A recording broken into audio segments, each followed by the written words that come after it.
High-resolution color graphics. This land of high technology. The revolution in technology that made the information age possible. Those kids are not afraid of computers. Welcome to This Week in Retro for the week of August 24th, 2020. Coming up on today's show, retro gaming comes to Netflix. A new Neo Geo bar top. Crash Magazine is back. A new floppy drive emulator for your classic computer. And the Dreamcast lives on 20 years later. All this and more on This Week in Retro. Up-to-date news for out-of-date tech. Netflix saw the release of a retro gaming documentary series this week called High Score. And I know that you've seen the first episode, John, but I've only seen the trailer so far. So I'll give you my first impressions and you can tell me if it's anywhere close to the reality of the series. It's created by France Costrell. She also worked on a series called 8-Bit Legacy, The Curious History of Video Games, and Darknet. And High Score is spread over 6 episodes covering the period from the late 70s through to the transition into 3D graphics in gaming in the early 90s. Now, watching the trailer, my first impressions are that this thing does have a decent budget. I think that much is clear. It's shot really nicely. It's got the big names that we know and love appearing in it, such as Nolan Bushnell and Tomohiro Nishikado. We immediately see Nintendo and Sega consoles. We see Sonic. We see Mortal Kombat cut into a courtroom with commentary about video game nasties. And we see an Atari 2600 ET cartridge presented as the worst video game of all time. Nothing at all wrong with any of that. But as someone who eats, sleeps and breathes retro, this trailer doesn't tell me that I'm going to learn anything new. It says it's for a mainstream audience. And I think a lot of people are going to enjoy it. Perhaps a new generation of people will be encouraged to dip a toe into some retro gaming and try them out, which is absolutely fantastic. I'm all for that. But for people like you and me, John, it doesn't look like it's going to teach us a whole lot of new stuff. Now, you've seen the first episode. That's my assessment purely based on the trailer. Am I anywhere close to the mark? I can tell you everything that you need to know from one sentence. About 5 minutes in, the announcer says, or the narrator says, if you've never heard of Atari, then, and that just tells you all you need to know, because this is for people that have never studied the history of video games. It's for a generation of people that grew up well after the rise and fall of Atari. And you have to go into it with that in mind. The series starts in 1978 with Space Invaders. That's the very first touchstone. And it continues forward through the Atari VCS and all of that side of things. If you are from the UK and you go in thinking that the UK scene is going to get a fair shake, prepare to become disappointed and or angry and start posting tirades online. I've already read several of those.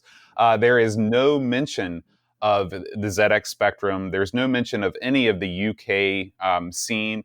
There's no real mention of classic computers in the role of video games. It's a mostly console and arcade focused affair. And it's told entirely from an American / a little bit Japanese perspective, but mostly an American perspective. This is for people that want to watch something light on Netflix and are kind of interested in video game history. I would recommend that you watch it just because it's kind of neat to see our favorite subject get the slick production treatment that a lot of these Netflix original documentary series give. It's very well done, and they tell the story of these games through the eyes of personal stories, which is something that a lot of documentaries do these days.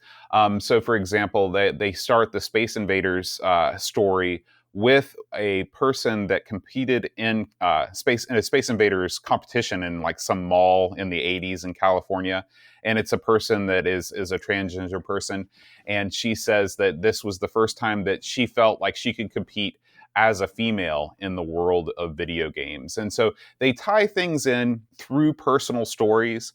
If you're looking to get a cut and dry history of video games, there's 1,000,001 videos on YouTube, including some by you, Neil, that I think would give you a more full picture of the history of video games from a more cut and dry point of view.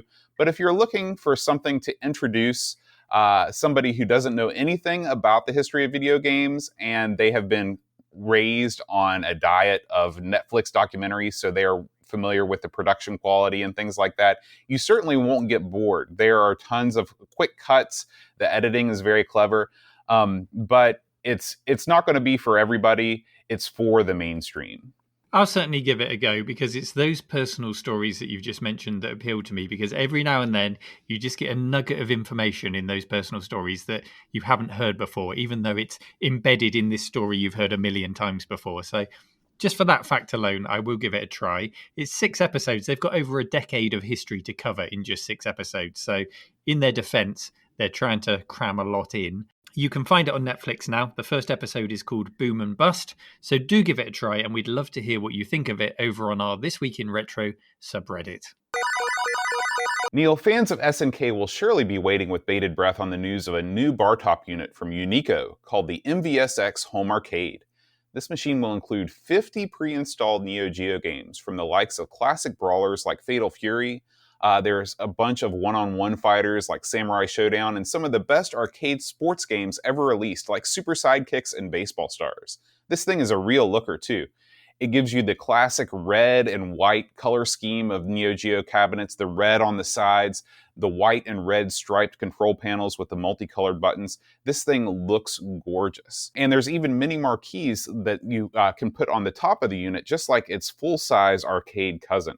The MVSX can be purchased as a bar top, but they also give you the option to buy a stand that will elevate the machine to almost 5 feet, about a foot taller than arcade 1-ups cabinets. So Neil, for people with limited space, does having a bar top machine actually save that much room over a stand-up cabinet? I don't think it really saves a great deal of room, does it? Because you're just losing the bottom half, which would be unusable space anyway, because you've got it on your bar top.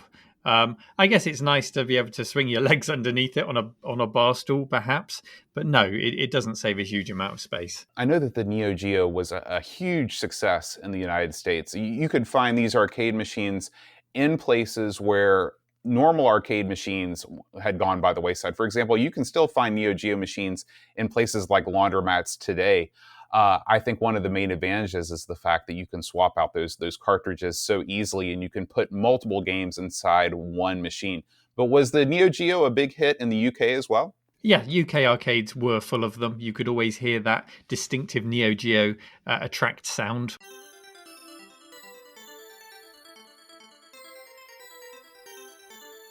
And also, if I ever went to sort of specialist gaming shops, I would always look out for the imported Neo Geo consoles. So we did get them over here, although they were very uncommon to have in the home.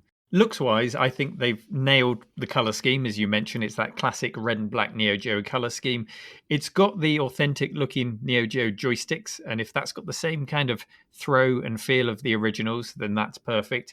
It looks like, from the picture that I've got here, it looks like there's T-moulding on it, but I can't be sure if that's just black painted. The one thing that stands out, in last week's episode, I was talking about arcade machines and being a bit of an arcade snob in my past, although I've loosened up a bit now. But one of the things I mentioned was that you could buy replica arcade machines, and they didn't even have the light-up marquee. And looking at the picture here, I can't see a light-up marquee in the mock-ups.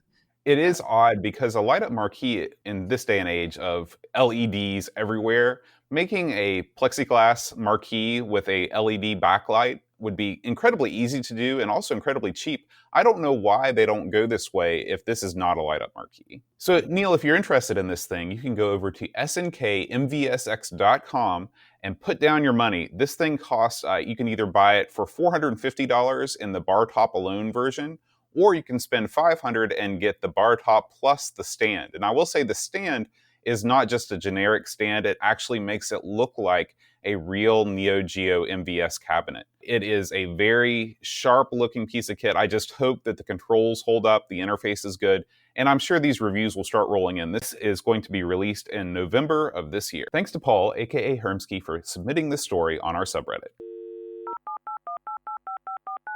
Crash Magazine is back. It's a legendary magazine among ZX Spectrum owners of a certain vintage, famous for its eye-popping cover artwork by Oliver Frey, and an editorial style that spoke to young gamers in a way that arch-rival magazine Sinclair User was unable to. In recent years, the Crash name has been resurrected by Fusion Retro Books, and we saw a special edition of the magazine kickstarted in 2017 and subsequent Crash annuals, which have had input from the original editor Roger Keane and artist Ollie Frey, which of course make it feel extremely authentic. But now it's been announced that the magazine is making a return as a quarterly magazine. Now, off the back of this news, I gave Chris Wilkins a call this morning. He's at Fusion Retro Books, and I asked him all about it. And the first thing I noticed was that he was extremely excited because he needed 500 people to sign up to make this magazine possible, to make the costs feasible. And he's just gone to 504 backers. So he's crossed that line and the magazine is happening, which is great news. You can subscribe to the magazine at patreon.com/Crash Magazine, and you'll get yourself a PDF. It's less than £2 for the PDF. And then you can get a printed edition also for a little bit more, which will ship internationally. Chris has gone for an A5 format, and there's also a binder available for it, which is smaller than the original magazine, but Chris described it on our call as a mini mag to fit the current trend of mini retro machines. And I have to say, I quite like that idea. So John, Amstrad Action was the very first computer magazine that I used to go out and buy. How about you? What was your first? Neil, I was always hopelessly behind the curve growing up. And when I would get a new system, the first thing that would happen is all of the magazines devoted to that system would go out of print because the new thing was right around the corner.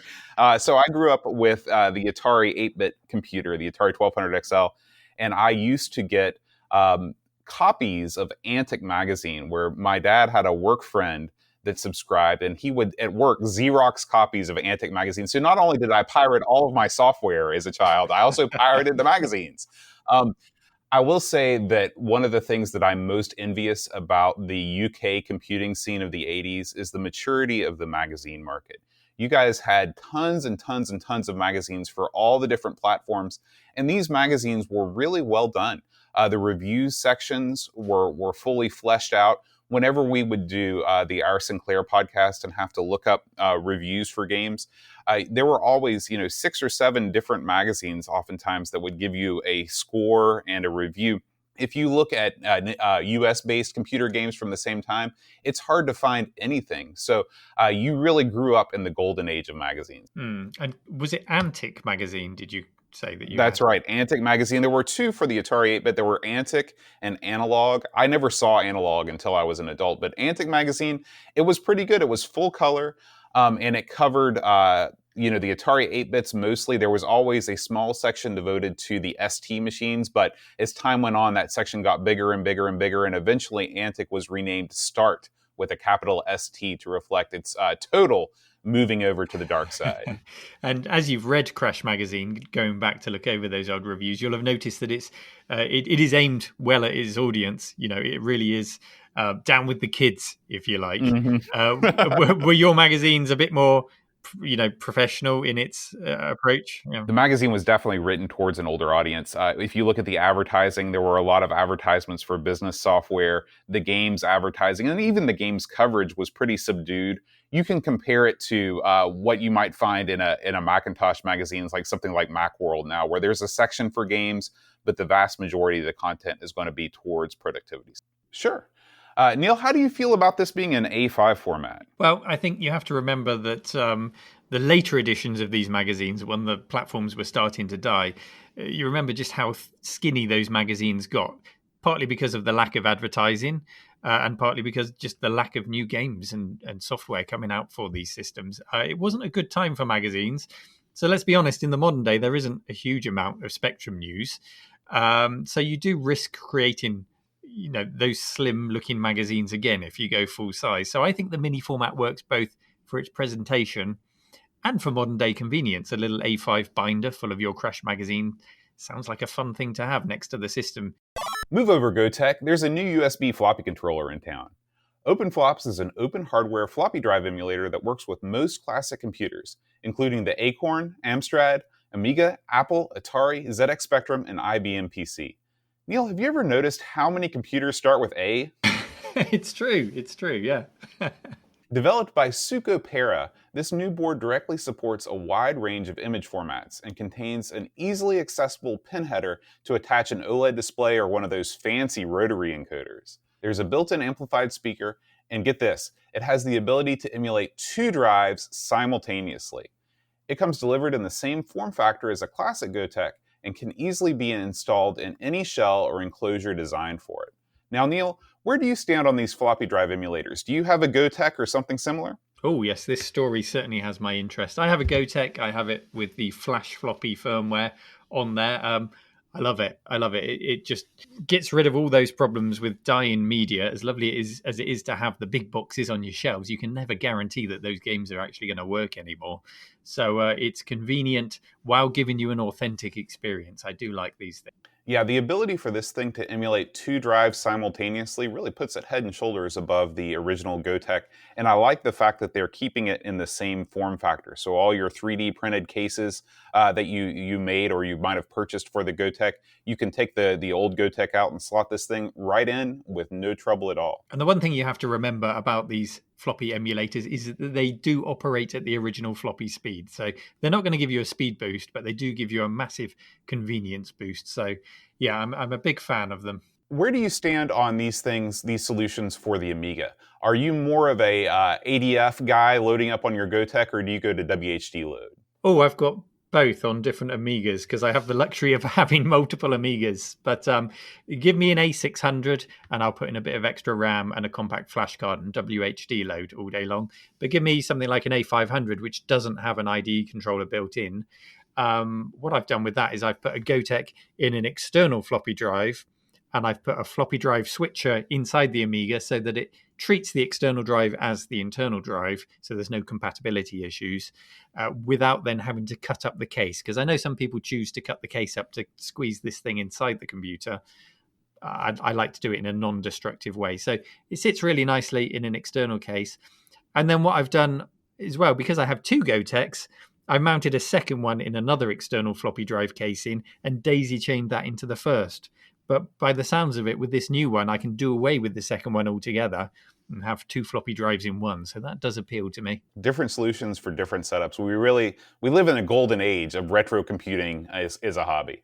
All right, Neil, you can purchase the OpenFlops emulator at the link in the show notes, and 50p of every sale goes directly to support the Center for Computing History in Cambridge. Thanks to Soyda Madrid for submitting this story on our subreddit. It's hard to believe that it's been more than 20 years since the launch of Sega's iconic Dreamcast, although it was collectively steamrolled by the launch of the PS2 a few years later. Sega's final console still has quite a devoted fan base. Therefore, it should come as no surprise that the second volume of Dreamcast history has come to the press on Kickstarter. Dreamcast Year 2 is a hefty volume full of reviews, news stories, and insights from the biggest names and the biggest fans in the scene. And get this, John, one of the Kickstarter rewards is the Dreamcast Years podcast pressed on a mini disc. The Kickstarter has surpassed its goal of $15,000, so if you want to get on board, now is the time, and there's less than 24 hours left at the time of this podcast's release. So, John, what are your Dreamcast memories? The first time I ever saw the Dreamcast was my freshman year of college. I entered university in 1999, the year of the Dreamcast release. In fact, I believe that the Dreamcast was released in the United States on September the 9th, 1999, 9999. And I remember seeing Soul Calibur and being blown away. I had never seen anything that so closely looked like an arcade game in the home or in the dorm room, as it were. The Dreamcast has always had a special place in my heart because it was the first console that I could run an NES emulator on. I remember that the Dreamcast, of course, from the get-go, one of the things that doomed it was the ease at which you could pirate games, because I believe that you could just put a plain old CD-ROM in the Dreamcast and make it work somehow. I don't know how it worked. The Dreamcast was really special because, number one, it could run emulators. Number two, all of the big Sega titles looked fantastic on it. So anything from like Virtual Racing to Sega Bass Fishing, all of the games that I loved that were coming out in the arcades or had come out in the arcades from Sega, you got near perfect arcade ports onto the Dreamcast. It was a really special system, and I did mourn it when it died, especially the loss of the VMU, that little Tamagotchi-style memory card that you could actually play little games on. It had a little screen and everything. How about you, Neil? Yeah, it was the heyday of the Naomi arcade board, wasn't it? And this was a consoleized version of that board, effectively. And it did a great job. My first memories are when a friend of mine at college allowed me to borrow his new Dreamcast for a week. So I actually got to take it home and play with it. I had Power Stone, I had Sonic Adventure, I think it was, and Ready to Rumble Boxing. And the first thought I had when I saw it was just how sharp it looked. It was a definite next generation console, even though it kind of sat between generations. You know, it was 2 years before the PS2 came out. But that should have meant that it had the momentum to really gain traction and become a huge hit. But as you said, it was the piracy that was really its downfall, because the next time I got to use a Dreamcast was a friend called John Pierre's. I went to his house to play on it, and he just pulled out a stack of copied games. I don't think he owned a single original game. And as soon as I saw that, I knew its cards were marked. But yeah, whenever I go back and look at the Dreamcast, look at its games library, I always enjoy it. It holds up well today. And I think I should probably devote a little bit more time into reading up on its history and some of the things that I missed out on, particularly in the Japanese market. So what can we expect to find in this second volume of the Dreamcast history? This is really an almanac. There are all kinds of different articles in here. There are articles about the history of the hardware at the time, all of the games that were released during the second year, retrospectives on special genres. So like there's a whole article on the 2D fighting genre in the Dreamcast. There's really something for everybody in here. And I think that you'll get your money's worth. If you pledge £12 or $16, you can get a digital copy. And of course, the hardback copies are more expensive. But if you're a Dreamcast fan at all, I think that you will be pleased what's contained in this. And don't forget, if you're a mini disc owner, then get on board for your special mini disc. I can't imagine there's many mini discs. Did that ever cross your mind when you were releasing the Hoffman sessions out of the cave to put it on mini disc? Funnily enough, it was asked, but I just thought it was being asked in jest. But maybe it was a serious question. So this thing has raised $28,000 out of its $15,000 goal, 825 backers, and there are 29 hours to go. So if you want to back this project, just Google Dreamcast Year 2 unofficial book on Kickstarter. So thank you for listening to This Week in Retro. Join our show subreddit and contribute your favourite stories from the world of retro. Help us spread the word about the show by leaving us a review on your podcast app of choice, sharing our Facebook page, or just telling a retro-loving friend. See you next week for more up-to-date news for out-of-date tech.